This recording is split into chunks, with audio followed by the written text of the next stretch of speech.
ನಮಸ್ಕಾರ ವೀಕ್ಷಕರೇ, ಮತ್ತೊಂದು ಹೊಸ ಮಾಹಿತಿಯೊಂದಿಗೆ ತಮಗೆಲ್ಲರಿಗೂ ಸರ್ವಜ್ಞಾನ ಫಾರ್ ಯು ಯೂಟ್ಯೂಬ್ ಚಾನಲ್ಗೆ ಸ್ವಾಗತ.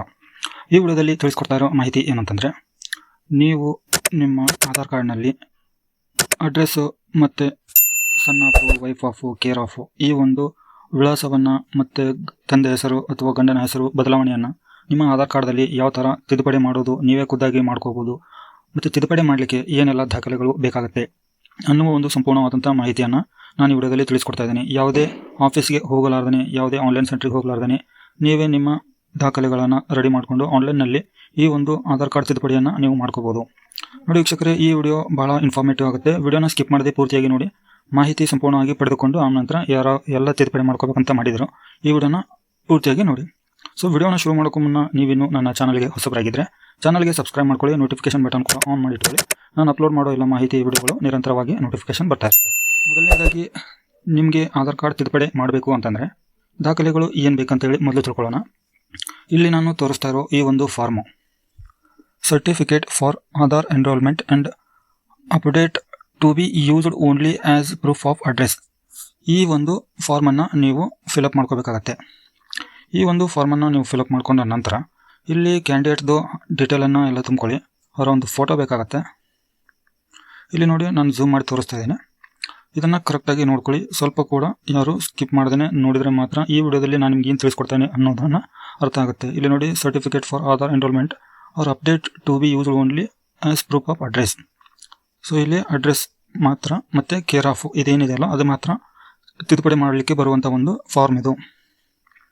ಈ ಫಾರ್ಮಲ್ಲಿ ನೀವು ಇದನ್ನು ಯಾವಾಗ ತುಂಬಿ ಅಪ್ಲೋಡ್ ಮಾಡ್ತಿರ್ತಾರಲ್ಲ ಆ ಡೇಟನ್ನು ನೀವು ಇಲ್ಲಿ ಟೈಪ್ ಮಾಡಿ ಅಥವಾ ಬರೀಬೇಕಾಗುತ್ತೆ. ನಾನು ಆನ್ಲೈನಲ್ಲಿ ಎಲ್ಲ ಟೈಪ್ ಮಾಡಿದ್ದೀನಿ, ಸರಿನಾ? ನಮ್ಮ ಫಾರ್ಮನ್ನು ನಾನು ಫೀಡರ್ ಫಾರ್ಮೆಟಲ್ಲಿ ಎಲ್ಲ ಫಿಲಪ್ ಮಾಡ್ಕೊಂಡಿದ್ದೀನಿ. ಈ ಒಂದು ಕ್ಯಾಂಡಿಡೇಟ್ದು ಆಧಾರ್ ಕಾರ್ಡ್ ನಂಬರನ್ನು ನೀವು ಇಲ್ಲಿ ಕರೆಕ್ಟಾಗಿ ಎಂಟ್ರಿ ಮಾಡಿ, ನಂತರ ಅವರ ಹೆಸರನ್ನು ಫಿಲಪ್ ಮಾಡಿ. ಇವರು wife of, care of, son of ಅಥವಾ ಡಾಟರ್ ಆಫ ಯಾವುದನ್ನೋದನ್ನು ಇಲ್ಲಿ ಕರೆಕ್ಟಾಗಿ ಈ ಒಂದು ಕೇರ್ ಆಫ್ ಲೈನಲ್ಲಿ ಫಿಲಪ್ ಮಾಡ್ಕೊಳ್ಳಿ. ನಿಮ್ಮ ಹೌಸ್ ನಂಬರನ್ನು ಹಾಕೊಳ್ಳಿ. ಈ ಫಾರ್ಮಲ್ಲಿ ಏನೆಲ್ಲ ಕೇಳಿದಾರೋ ಕರೆಕ್ಟಾಗಿ ಅದನ್ನೆಲ್ಲ ಫಿಲಪ್ ಮಾಡ್ಕೊಂಡ್ಬಿಟ್ಟು ಈ ಒಂದು ಫಾರ್ಮನ್ನು ನೀವು ರೆಡಿ ಮಾಡಿಟ್ಕೋಬೇಕಾಗತ್ತೆ. ನಿಮಗೆ ಗೊತ್ತಾಗದೇ ಇದ್ದರೆ ಇಂಗ್ಲೀಷ್ನಲ್ಲಿ ಇರುವಂಥದ್ದು ಕನ್ನಡದಲ್ಲಿ ಕೂಡ ನೀವು ಗೂಗಲ್ನಲ್ಲಿ ಹೋಗ್ಬಿಟ್ಟು ಟ್ರಾನ್ಸ್ಲೇಟ್ ಮಾಡ್ಕೊಳ್ಳಿ.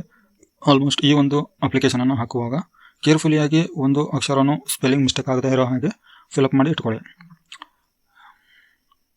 ಇಲ್ಲಿ ಅವರ ಪೋಸ್ಟು, ಗ್ರಾಮು, ಸ್ಟೇಟು, ಡಿಸ್ಟಿಕ್ಕು, ನಂತರ ಪಿನ್ ಕೋಡು ಇದೆಲ್ಲನೂ ಕರೆಕ್ಟಾಗಿ ಫಿಲಪ್ ಮಾಡ್ಕೊಳ್ಳಿ. ನಂತರ ಇಲ್ಲಿ ಕೆಳಗಡೆ ಅವರ ಒಂದು ಡೇಟ್ ಆಫ್ ಬರ್ತನ್ನು ಕೂಡ ಹಾಕ್ಕೊಳ್ಳಿ ಕರೆಕ್ಟಾಗಿ. ಇಲ್ಲಿ ಯಾವುದೇ ಥರ ಈ ಫಾರ್ಮಲ್ಲಿ ನಿಮ್ಮ ತಾಲೂಕನ್ನು ಕೇಳೋದಿಲ್ಲ. ಸೊ ಇಲ್ಲಿ ಕ್ಯಾಂಡಿಡೇಟ್ ಸಿಗ್ನೇಚರನ್ನು ಮಾಡಬೇಕಾಗತ್ತೆ. ಇಲ್ಲಿ ಬ್ಲೂ ಕಲರಲ್ಲಿ ಮಾಡ್ಕೊಳ್ಳಿ. ನಂತರ ಅವರ ಒಂದು ಕ್ಯಾಂಡಿಡೇಟ್ ಫೋಟೋನ ಅಂಟಿಸ್ಬಿಟ್ಟು ನೀವು ಯಾರ ಒಂದು ಅಧಿಕಾರಿಗಳ ಅಥವಾ ಹೆಡ್ ಮಾಸ್ಟರ್ಗಳ ಸಿಗ್ನೇಚರ್ ಮಾಡಿಸ್ತಾ ಇರ್ತೀರೋ ಅವರ ಒಂದು ಶಾಲೆಯ, ಅವರ ಒಂದು ಕಾಲೇಜಿನ, ಹೈಸ್ಕೂಲಿನ ಸೀಲು ಮತ್ತು ಸಿಗ್ನೇಚರ್. ಸೀಲು ಕ್ರಾಸ್ನಲ್ಲಿ ಹಾಕಬೇಕು, ಸಿಗ್ನೇಚರ್ ಕೂಡ ಫೋಟೋ ಮೇಲೆ ಅರ್ಧ, ನಂತರ ಪೇಪರ್ ಮೇಲೆ ಅರ್ಧ ಬರುವ ಥರ ಗ್ರೀನ್ ಕಲರ್ ಸಿಗ್ನೇಚರನ್ನು ಮಾಡಿಸ್ಬೇಕು. ಇದರ ನಂತರ ಇಲ್ಲಿ ನೋಡಿ ಕೆಳಗಡೆ ಕಾಣ್ತಾ ಇರುವಂಥ ಒಂದು ಬಾಕ್ಸ್ಗಳು ಏನಿದಾವಲ್ಲ, ನೀವು ಯಾರೋ ಒಂದು ಸಿಗ್ನೇಚರ್ ಮಾಡಿಸ್ತಾ ಇರ್ತೀರೋ ಅವರ ಹೆಸರು, ಕೆಲಸ, ಮೊಬೈಲ್ ನಂಬರು, ಅವರ ಒಂದು ಅಡ್ರೆಸ್ಸು ಇದನ್ನೆಲ್ಲ ಆದ ನಂತರ ಇಲ್ಲಿ ಚೆಕ್ ಬಾಕ್ಸಲ್ಲಿ ಅವರ ಸೀಲು ಸಿಗ್ನೇಚರು ಗ್ರೀನ್ ಕಲರ್ ಇರಬೇಕು. ಸೊ ಇಲ್ಲಿ ಚೆಕ್ ಬಾಕ್ಸ್ ಕಾಣ್ತಾ ಇದೆ ನೋಡಿ, ಇಲ್ಲಿ ನೀವು ಯಾರೋ ಒಂದು ಸಿಗ್ನೇಚರ್ ಮಾಡಿದಿರೋ ಆ ಒಂದು ಬಾಕ್ಸ್ ಮುಂದೆ ನೀವು ಕ್ಲಿಕ್ ಮಾಡಿಕೊಂಡು ಚೆಕ್ ಮಾರ್ಕನ್ನು ಹಾಕೊಳ್ಳಿ. ಸೊ ಈ ಒಂದು ಎಲ್ಲ ಫಾರ್ಮ್ಯಾಟ್ ಮುಗಿದ ನಂತರ ಈ ಒಂದು ಆಧಾರ್ ವೆಬ್ಸೈಟಿಗೆ ಬರಬೇಕಾಗತ್ತೆ. ಇಲ್ಲಿ ನಿಮ್ಮ ಆಧಾರ್ ಕಾರ್ಡ್ ನಂಬರು ಕ್ಯಾಪ್ಚಾ ಹಾಕಿಬಿಟ್ಟು ಲಾಗಿನ್ ವಿತ್ OTP ಮೇಲೆ ಕ್ಲಿಕ್ ಮಾಡ್ಕೋಬೇಕಾಗತ್ತೆ. ನೀವು ರಿಜಿಸ್ಟರ್ ಮಾಡಿರುವಂಥ ಮೊಬೈಲ್ ನಂಬರಿಗೆ OTP ಬಂದಿರುತ್ತೆ. ಸೊ ಇವಾಗ ನಾನು ಪ್ರೊಸೆಸ್ ಶುರು ಮಾಡಿದ್ದೀನಿ ನೋಡಿ, ಎಲ್ಲನೂ ಡೀಟೇಲ್ ಹಾಕಿಬಿಟ್ಟು ಲಾಗಿನ್ ಮೇಲೆ ಕ್ಲಿಕ್ ಮಾಡ್ಕೊಂಡಿದ್ದೀನಿ. ಲಾಗಿನ್ ಮೇಲೆ ಕ್ಲಿಕ್ ಮಾಡ್ಕೊಂಡ ನಂತರ ನೆಕ್ಸ್ಟ್ ಪೇಜ್ ಓಪನ್ ಆಗ್ತಾ ಇದೆ. ಮೈ ಆಧಾರ್ ಅಂದರೆ ನಮ್ಮ ಪರ್ಸನಲ್ ಡೀಟೇಲ್ ಎಲ್ಲ ಇಲ್ಲಿ ಡಿಸ್ಪ್ಲೇ ಆಗುತ್ತೆ. ನಾವು ಯಾರ ಒಂದು ಆಧಾರ್ ಕಾರ್ಡ್ ತಿದ್ದುಪಡಿ ಮಾಡಬೇಕಂತ ಅಂದ್ಕೊಂಡಿದ್ದೀವೋ ಅವರ ಒಂದು ಡೀಟೇಲ್ ಇಲ್ಲಿ ಶೋ ಆಗುತ್ತೆ. ಸೊ ಇವಾಗ ನೀವು ಆಧಾರ್ ಕಾರ್ಡ್ನಲ್ಲಿ ಇರುವಂಥ ಅಡ್ರೆಸ್ಸನ್ನು ಅಥವಾ ವಿಳಾಸವನ್ನು, ಇಲ್ಲಿ ಅಡ್ರೆಸ್ ಅಂತಂದರೆ ಭಾಳ ಜನರು ಸರ್ನೇಮ್ ಅಂತ ಹೇಳಿ ತಿಳ್ಕೊತಾರೆ. ಸೊ ಇಲ್ಲಿ ಪಬ್ಲಿಕ್ ಲಾಗಿನಲ್ಲಿ ಸರ್ನೇಮನ್ನು ಚೇಂಜ್ ಮಾಡುವಂಥ ಆಪ್ಷನ್ ಕೊಟ್ಟಿಲ್ಲ. ಜಸ್ಟ್ ನೀವಿರುವಂಥ ವಿಳಾಸ ಅಥವಾ ನಿಮ್ಮ ಮನೆಯ ಅಡ್ರೆಸ್ ಅದನ್ನು ಮಾತ್ರ ತಿದ್ದುಪಡಿ ಮಾಡುವಂಥ ಒಂದು ಅವಕಾಶವನ್ನು ಸರ್ಕಾರದಿಂದ ಈ ಆಫಿಷಿಯಲ್ ವೆಬ್ಸೈಟ್ನಲ್ಲಿ ಕೊಟ್ಟಿದ್ದಾರೆ. ಸೊ ಇಲ್ಲಿ ನೀವು ತಿದ್ದುಪಡಿ ಮಾಡಬೇಕು ಅಂತಂದರೆ ನಿಮ್ಮ ದಾಖಲೆಗಳು ಏನೆಲ್ಲ ಬೇಕು ಅನ್ನೋದು ನಾನು ನಿಮಗೆ ತಿಳಿಸ್ಕೊಟ್ಟಿದ್ದೀನಿ. ಸೊ ಆ ಒಂದು ಮೊದಲು ತೋರಿಸಿದಲ್ಲ ಫಾರ್ಮನ್ನು PDF ಫಾರ್ಮೆಟಲ್ಲಿ ಎಲ್ಲನೂ ನೀವು ಕನ್ವರ್ಟ್ ಮಾಡಿಕೊಂಡು ರೆಡಿ ಮಾಡಿ ಇಟ್ಕೊಂಡಿರಬೇಕು. ಅದು 200 KB ಅಥವಾ 500 KB ಒಳಗಡೆ ಇರಬೇಕು. ಸೊ ಇವಾಗ ನಾವು ಅಡ್ರೆಸ್ ತಿದ್ದುಪಡಿ ಮಾಡಬೇಕು ಅಂದರೆ ಅಡ್ರೆಸ್ ಅಪ್ಡೇಟ್ ಅಂತ ಇದೆ ನೋಡಿ, ಈ ಒಂದು ಆಪ್ಷನ್ ಮೇಲೆ ಕ್ಲಿಕ್ ಮಾಡ್ಕೊಬೇಕಾಗತ್ತೆ. ಇವಾಗ ನೋಡಿ ನೆಕ್ಸ್ಟ್ ಪ್ರೊಸೆಸ್ ಶುರುವಾಗಿದೆ. ಇದಾದ ನಂತರ ಇಲ್ಲಿ ಮೊದಲನೇ ಆಪ್ಷನ್ ಕಾಣ್ತಾ ಇದೆ ನೋಡಿ, ಅಪ್ಡೇಟ್ ಆಧಾರ್ ಆನ್ಲೈನ್ ಅಂತ ಹೇಳಿ ಕಾಣ್ತಾ ಇದೆ. ಅದ್ರ ಮೇಲೆ ಕ್ಲಿಕ್ ಮಾಡಿದ ನಂತರ ಇಲ್ಲಿ ಕೆಲವೊಂದಿಷ್ಟು ಇನ್ಫಾರ್ಮೇಷನ್ಗಳು ಓಪನ್ ಆಗುತ್ತೆ. ಈ ಒಂದು ಇನ್ಫಾರ್ಮೇಷನ್ಗಳನ್ನು ತಾವು ಓದ್ಕೊಂಡ್ಬಿಟ್ಟು ಪ್ರೊಸೀಡ್ ಟು ಅಪ್ಡೇಟ್ ಆಧಾರ ಮೇಲೆ ಕ್ಲಿಕ್ ಮಾಡ್ಕೊಂಡ ನಂತರ ಇಲ್ಲಿ ನೋಡಿ ಬಹಳ ಗಮನವಿಟ್ಟು ನೋಡಬೇಕಾಗುತ್ತೆ. ನೀವು ಇಲ್ಲಿ ಅಡ್ರೆಸ್ ಮಾತ್ರ ಇಲ್ಲಿ ನೋ ಲಿಮಿಟ್ಸ್ ಅಂತ ಹೇಳಿ ತೋರಿಸ್ತಾ ಇದೆ, ಹೈಲೈಟ್ ಕಲರ್ ಬ್ಲೂ ಕಲರ್ನಲ್ಲಿ. ಇನ್ನು ಉಳ್ಕಿರೋದೆಲ್ಲ ಲಿಮಿಟ್ಸ್ಗಳು ಕಾಣ್ತಾ ಇದ್ದಾವೆ. ಸೊ ಇಲ್ಲಿ ನಾವು ಅಡ್ರೆಸ್ ಮಾತ್ರ ಚೇಂಜ್ ಮಾಡ್ತಾ ಇರ್ತೀವಿ. ಅಡ್ರೆಸ್ ಮಾತ್ರ ಚೇಂಜ್ ಮಾಡಲಿಕ್ಕೆ ಆಪ್ಷನ್ ಇದೆ ಇಲ್ಲಿ ಹೈಲೈಟ್ ಆಗಿರೋದು. ಇನ್ನು ಗ್ರೇ ಕಲರ್ನಲ್ಲಿ ಇರೋದು ಲಿಮಿಟ್ಸ್ಗಳೆಲ್ಲ ಕಾಣ್ತಾ ಇದ್ದಾವೆ ನೋಡಿ. ನೇಮ್ಗಾದರೆ 2 ಟೈಮನ್ನು ಅಪ್ಡೇಟ್ ಮಾಡ್ಕೋಬೋದು, ನೀವು 2 ಸತಿ ಅಪ್ಡೇಟ್ ಮಾಡ್ಕೋಬೋದು. ಡೇಟ್ ಆಫ್ ಬರ್ತ್ ಆದರೆ ಒಂದೇ ಸತಿ ಮಾತ್ರ ಚಾನ್ಸ್ ಇದೆ. ಜೆಂಡರ್ ಆದರೂ ಕೂಡ ಒಂದೇ ಸತಿ ಚಾನ್ಸ್ ಇದೆ. ಸೊ ಇಲ್ಲಿ ನಾವು ಇವಾಗ ಅಡ್ರೆಸ್ ಅಪ್ಡೇಟ್ ಮಾಡ್ತಾ ಇದ್ದೇವಲ್ಲ, ಇದನ್ನು ಹೈಲೈಟ್ ಮಾಡ್ಕೊಂಡ್ಬಿಟ್ಟು ಪ್ರೊಸೀಡ್ ಟು ಅಪ್ಡೇಟ್ ಆಧಾರ್ ಮೇಲೆ ಕ್ಲಿಕ್ ಮಾಡ್ಕೊಳ್ಳಿ. ಇಲ್ಲಿ ನೋಡಿ 3 ಸ್ಟೆಪ್ಪಲ್ಲಿ ನೀವು ನಿಮ್ಮ ಆಧಾರ್ ಕಾರ್ಡ್ ಅಪ್ಡೇಟನ್ನು ಮಾಡ್ಕೋಬೋದು ಆನ್ಲೈನ್ ಮುಖಾಂತರ. ಇಲ್ಲಿ ಕರೆಂಟ್ ಡೀಟೇಲ್ಸ್ ಕಾಣ್ತಾ ಇದೆ, ನೀವು ಪ್ರೆಸೆಂಟ್ ನಿಮ್ಮ ಆಧಾರ್ ಕಾರ್ಡಲ್ಲಿ ಇರುವಂಥ ಒಂದು ಡೀಟೇಲು. ಸೊ ಇವಾಗ ನಾವು ಏನು ತಿದ್ದುಪಡಿ ಮಾಡಬೇಕು ಅಂತ ಮಾಡಿದೆವೋ ಅದನ್ನು ಸ್ಕ್ರೋಲ್ ಡೌನ್ ಮಾಡಿ ಇಲ್ಲಿ ಡೀಟೇಲ್ಸ್ ಟು ಬಿ ಅಪ್ಡೇಟೆಡ್ ಅಂತ ಇದೆ ನೋಡಿ. ಇಲ್ಲಿ ನಿಮ್ಮ ಕೇರ್ ಆಫ್ ಏನಿದೆ, wife of, son of, daughter of, wife of. So ಇದನ್ನು ಕರೆಕ್ಟಾಗಿ ಫಿಲಪ್ ಮಾಡ್ಕೊಳ್ಳಿ. ಸೊ ಇಲ್ಲಿ ನಾನು ನಿಮಗೆ ಸ್ವಲ್ಪ ಫಾರ್ವರ್ಡ್ ಮಾಡಿ ಕೂಡ ತಿಳಿಸ್ಕೊಡ್ತೀನಿ. ಯಾಕೆಂತಂದರೆ ಇಲ್ಲಿ ಫಿಲಪ್ ಮಾಡ್ಕೊಳ್ಳೋದು ಕನ್ನಡದಲ್ಲಿ ಇಂಗ್ಲೀಷ್ನಲ್ಲಿ ಕರೆಕ್ಟಾಗಿ ಬರೋ ಥರ ನೀವು ಮಾಡ್ಕೊಳ್ಳಿ. ನಾನು ಫಾಸ್ಟ್ ಫಾರ್ವರ್ಡ್ ಮಾಡ್ತೀನಿ. ಇಲ್ಲಿ ಈ ಒಂದು ಫಾರ್ಮನ್ನು ಫಿಲಪ್ ಮಾಡಿದ ನಂತರ ಇಲ್ಲಿ ಮ್ಯಾನುವಲ್ ಅಪ್ಲೋಡ್ ಅಂತ ಇದೆ ನೋಡಿ. ಇಲ್ಲಿ ಯಾವ ಒಂದು ಅಧಿಕಾರಿಗಳಿಂದ ನೀವು ಈ ಒಂದು ಫಾರ್ಮನ್ನು ಅಟೆಸ್ಟೆಡ್ ಮಾಡಿದಿರೋ, ಗೆಜೆಟೆಡ್ ಆಫೀಸರು ಅಥವಾ ಏನಿದೆಯೋ ಅದನ್ನು ನೋಡ್ಕೊಂಡ್ಬಿಟ್ಟು ಈ ಫಾರ್ಮಿಂದ ಆಪ್ಷನ್ ಸೆಲೆಕ್ಟ್ ಮಾಡ್ಕೊಳ್ಳಿ. ಇಲ್ಲಿ ನೋಡಿ standard certificate by recognised educational institution ಅಂತ ಇದೆ.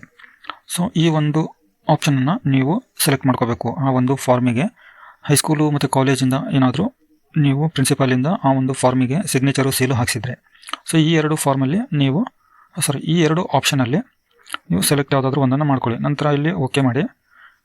ಇಲ್ಲಿ view details and upload document ಅಂತ ಇದೆ ನೋಡಿ, ಇದನ್ನು ಸೆಲೆಕ್ಟ್ ಮಾಡ್ಕೊಳ್ಳಿ.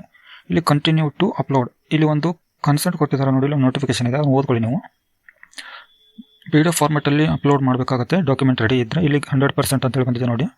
ಎಲ್ಲ ಸರಿಯಾಗಿ ಅಪ್ಲೋಡ್ ಆದರೆ ಮಾತ್ರ ಇದು 100% ಅಂತ ಬರುತ್ತೆ. ಏನಾದರೂ ನೀವು ಡಾಕ್ಯುಮೆಂಟ್ ಚೇಂಜ್ ಮಾಡಬೇಕಂದ್ರೆ ಕ್ಲಿಯರ್ ಮಾಡಿ. ಇಲ್ಲಿ ನಾನು ಅಪ್ಲೋಡ್ ಮಾಡೋದು ಕರೆಕ್ಟಾಗಿದೆ, ನೆಕ್ಸ್ಟ್ ಮೇಲೆ ಕ್ಲಿಕ್ ಮಾಡ್ತಾ ಇದ್ದೀನಿ. ಇವಾಗ ನೆಕ್ಸ್ಟ್ ಪ್ರೊಸೆಸ್ ಓಪನ್ ಆಗ್ತಾ ಇದೆ. ಇಲ್ಲಿ ನೋಡಿ ನೀವು ಇವಾಗ ಅಪ್ಡೇಟ್ ಮಾಡಬೇಕಾಗಿರುವಂಥ ಒಂದು ಅಡ್ರೆಸ್ ಇಲ್ಲಿ ನಿಮಗೆ ಶೋ ಆಗುತ್ತೆ. ಇಲ್ಲಿ ಪ್ರಿವ್ಯೂ ಮೇಲೆ ಪ್ರಿವ್ಯೂ ಆಪ್ಷನ್ ಅಂದರೆ ಪ್ರಿವ್ಯೂ ಸ್ಟೆಪ್ಪಲ್ಲಿ ನೀವು ಯಾವ ಒಂದು ಅಡ್ರೆಸ್ಸನ್ನು ಹಾಕಿದ್ದೀರೋ ಆ ಅಡ್ರೆಸ್ಸು ಏನಾದರೂ ತಿದ್ದುಪಡಿ ಮಾಡಬೇಕಂದ್ರೆ ಎಡಿಟ್ ಮೇಲೆ ಕ್ಲಿಕ್ ಮಾಡಿಕೊಂಡು ನೀವು ತಿದ್ದುಪಡಿ ಮಾಡ್ಬೋದು. ನಂತರ ಇಲ್ಲಿ ಕನ್ಸೆಂಟ್ ಮೇಲೆ ಕ್ಲಿಕ್ ಮಾಡಿ ಇದನ್ನು ಓದ್ಕೊಂಡ್ಬಿಟ್ಟು ಕ್ಲೋಸ್ ಕೊಡಿ. ನಂತರ ನೆಕ್ಸ್ಟ್ ಲಾಸ್ಟ್ ಪ್ರೊಸೆಸ್ಸು ಇಲ್ಲಿ ಪೇಮೆಂಟ್ ಮಾಡುವಂಥ ಒಂದು ಪ್ರೊಸೆಸ್ ಇದು.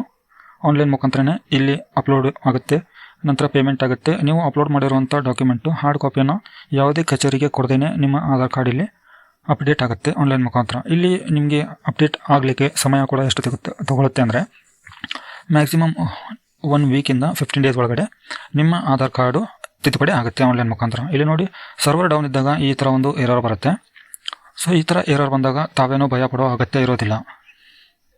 ಇದಕ್ಕೆ ಏನು ಸೊಲ್ಯೂಷನು ಅಂತೇಳಿ ಅನ್ನೋದು ಭಾಳ ಜನರು ಕ್ವಶನ್ ಕೂಡ ಇರುತ್ತೆ. ಈ ಥರ ಬಂದಾಗ ನೀವು ರೀಲಾಗಿನ್ ಆಗಬೇಕಾಗತ್ತೆ ನೋಡಿ. ರೀಲಾಗಿನ್ ಆದ ನಂತರ ನಾನು ಇಲ್ಲಿ ಮತ್ತೆ ಪ್ರೊಸೆಸ್ ಕಂಟಿನ್ಯೂ ಮಾಡ್ತಾ ಇದ್ದೇನೆ. ಇಲ್ಲಿ ಪೇಮೆಂಟ್ ಪ್ರೊಸೆಸ್ ಬಂದಿದೆ.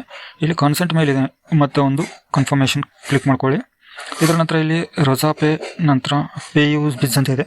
ಇಲ್ಲಿ ರೋಜಾ ಪೇ ಮೇಲೆ ಕ್ಲಿಕ್ ಮಾಡ್ತಾ ಇದ್ದೀನಿ ಪೇಮೆಂಟ್ಗಾಗಿ. ಮೇಕ್ ಪೇಮೆಂಟ್ ಮೇಲೆ ಕ್ಲಿಕ್ ಮಾಡ್ಕೊಳ್ಳಿ. ಇದಾದ ನಂತರ ಸ್ವಲ್ಪ ಪ್ರೊಸೆಸಿಂಗ್ ತೊಗೊಳುತ್ತೆ, ಓಪನ್ ಆಗ್ತಾ ಇದೆ. ಸೊ ವೇಟ್ ಮಾಡಬೇಕಾಗುತ್ತೆ. ಮತ್ತು ನೀವು ಇಲ್ಲಿ UIDAI ಪೇಮೆಂಟ್ ಪ್ರೊಸೆಸ್ ಓಪನ್ ಆಗಿದೆ. ಇಲ್ಲಿ ಕಾರ್ಡ್ ಇದೆ, ನೆಟ್ ಬ್ಯಾಂಕಿಂಗ್ ಇದೆ, ವ್ಯಾಲೆಟ್ ಇದೆ. ಸೊ ಇಲ್ಲಿ ಬಹಳ ಜನರಿಗೆ ಇವಾಗ ಯೂಸ್ಫುಲ್ ಇರುವಂಥದ್ದು ಫೋನ್ಪೇ. ಸೊ ನಾನು ಕೂಡ ಫೋನ್ಪೇನೇ ಕ್ಲಿಕ್ ಮಾಡ್ತಾ ಇದ್ದೇನೆ ಪೇಮೆಂಟಿಗಾಗಿ. ಇಲ್ಲಿ 50 ರೂಪಾಯಿನ ನೀವು ಆನ್ಲೈನಲ್ಲಿ ಪೇ ಮಾಡಬೇಕಾಗುತ್ತೆ, ವಿತ್ GST ಇರುತ್ತೆ ಇದು. ಇಲ್ಲಿ ಪ್ರೊಸೆಸಿಂಗ್ ಇದೆ ಪೇಮೆಂಟು, ವೇಟ್ ಮಾಡಿ. ಇದರ ನಂತರ ಇಲ್ಲಿ ನೀವು ಮೊಬೈಲ್ ನಂಬರ್ ಕೂಡ ಹಾಕಿಬಿಟ್ಟು ಪೇಮೆಂಟ್ ಮಾಡ್ಬೋದು OTP ಮುಖಾಂತರ. ಸೊ ನಾನಿಲ್ಲಿ QR ಕೋಡ್ ಮೇಲೆ ಪೇಮೆಂಟ್ ಮಾಡ್ತಾ ಇದ್ದೀನಿ. ಶೋ QR ಕೋಡ್ ಮೇಲೆ ಕ್ಲಿಕ್ ಮಾಡಿ ನಿಮ್ಮ ಫೋನ್ಪೇಯಿಂದ ಈ ಒಂದು QR ಕೋಡನ್ನು ಸ್ಕ್ಯಾನ್ ಮಾಡಿದರೆ ಇದು ಇಲ್ಲಿ ನಿಮ್ಮ ಪೇಮೆಂಟು ಸಕ್ಸಸ್ಫುಲಿ ಆಗುತ್ತೆ. ಸೊ ಇಲ್ಲಿ 8 ನಿಮಿಷ ಟೈಮ್ ಇರುತ್ತೆ. ಇವಾಗ ನೋಡಿ ಪೇಮೆಂಟ್ 50 ರೂಪೀಸು ಪ್ರೊಸೆಸ್ಡ್ ಸಕ್ಸಸ್ಫುಲಿ ಅಂತೇಳಿ ಬರುತ್ತೆ. ಈ ಥರ ಬಂದಾಗ ಇಲ್ಲಿ ಯಾವುದೇ ಥರ ರಿಫ್ರೆಶ್ ಮಾಡೋದು, ಬ್ಯಾಕ್ ಹೋಗೋದು ಏನು ಮಾಡಬೇಡಿ. ಡೈರೆಕ್ಟಾಗಿ ರೀಡೈರೆಕ್ಟ್ ಆಗಿ ಇದು ನಿಮ್ಮ ಆಧಾರ್ ವೆಬ್ಸೈಟಿಗೆ ಬರುತ್ತೆ. ಇಲ್ಲಿ ಸಕ್ಸಸ್ಫುಲಿ ಅಂತೇಳಿ ಬಂದಿದೆ ನೋಡಿ. ಇಲ್ಲಿ ಡೇಟು ಟೈಮಿಂಗ್ ಇದೆ, ನಂತರ 50 ರೂಪೀಸ್ ಇದೆ. ಇಲ್ಲಿ ಡೌನ್ಲೋಡ್ ಅಕ್ನಾಲೇಜ್ಮೆಂಟ್ ಅಂತ ಇದೆ ನೋಡಿ. ಇದನ್ನು ಕ್ಲಿಕ್ ಮಾಡ್ಕೊಂಡ್ರೆ ನೀವು ಸಬ್ಮಿಟ್ ಮಾಡಿರುವಂಥ ಒಂದು ಆಧಾರ್ ಕಾರ್ಡ್ ತಿದ್ದುಪಡಿಗೆ ಅಥವಾ ಕರೆಕ್ಷನಿಗೆ ಹಾಕಿರುವಂಥ ಒಂದು ಅಪ್ಲಿಕೇಶನ್ ಫಾರ್ಮ್ ಅಂದರೆ ನೀವು ರಿಸಿಪ್ಟ್ ತುಂಬಿರೋದು, ನಿಮ್ಮ ಆಧಾರ್ ಕಾರ್ಡ್ ಡೀಟೇಲು, ನೀವು ಏನು ತಿದ್ದುಪಡಿ ಮಾಡಲಿಕ್ಕೆ ಕೊಟ್ಟಿದ್ದೀರಾ ಅಂತ ಹೇಳಿ ಇಲ್ಲಿ ಪೂರ್ತಿ ಡೀಟೇಲ್ ಆಗಿ ಇನ್ಫಾರ್ಮೇಷನ್ ಓಪನ್ ಆಗುತ್ತೆ. ನೋಡಿ ವೀಕ್ಷಕರೇ, ಇಷ್ಟು ಕಂಪ್ಲೀಟ್ ಆದ ಮಾಹಿತಿಯನ್ನು ತಿಳಿಸ್ಕೊಟ್ಟಿದ್ದೇನೆ. ವಿಡಿಯೋ ತಮಗೆ ಲೈಕ್ ಆಗಿದ್ದರೆ ವಿಡಿಯೋಗೆ ಒಂದು ಲೈಕ್ ಮಾಡಿ, ಚಾನಲ್ಗೆ ಸಬ್ಸ್ಕ್ರೈಬ್ ಮಾಡಿ, ಮತ್ತೆ ಹೊಸ ಮಾಹಿತಿಗಳೊಂದಿಗೆ ತಮಗೆ ಸಿಗ್ತೀನಿ.